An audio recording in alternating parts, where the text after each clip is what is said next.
In today's video, I'm going to teach you how to add multiple organization in your Zoho Books. This is really useful if you're managing more than one business, or you have different branches that you want to keep separate but still handle inside the same Zoho account. Let's start from the very beginning. First, open your web browser and go to Zoho Books. Make sure you're signed in with the account that you use to manage your business finances. Once you've logged in, you'll land on the Zoho Books home or dashboard page. This is where you normally see your overall financial summary, recent transactions, and other widgets. Now, look towards the top right corner of the screen. You should see your profile area, usually showing your name or an account icon. Next to that, there will be a small arrow pointing down. Go ahead and click that arrow. This opens a drop-down menu that lets you switch between organizations or access your account-related settings. From this drop-down, you'll see an option labeled Manage. Click on Manage.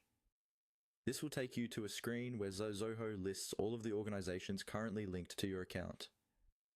If you've only been using Zoho Books for one company so far, you might see just a single organization here. This page is your control center for adding, editing, or switching between organizations. On this management page, look for a button or link that says New Organization. This is the key to adding another company or branch. Click on New Organization to start the setup process. Zoho will open a form where you can enter all the details for your new organization. Typically, you'll be asked for information like the organization name, country, time zone, currency, and sometimes tax-related details depending on your region. Take a moment to fill these out carefully. Using the correct base currency and time zone from the start will save you from issues later. Once you've entered the details, continue through the prompts Zoho provides to finish creating the organization. After you complete the setup, you'll be able to switch between your different organizations using that same drop-down under your name on the top right. This makes it simple to manage multiple businesses or branches without logging in and out of different accounts.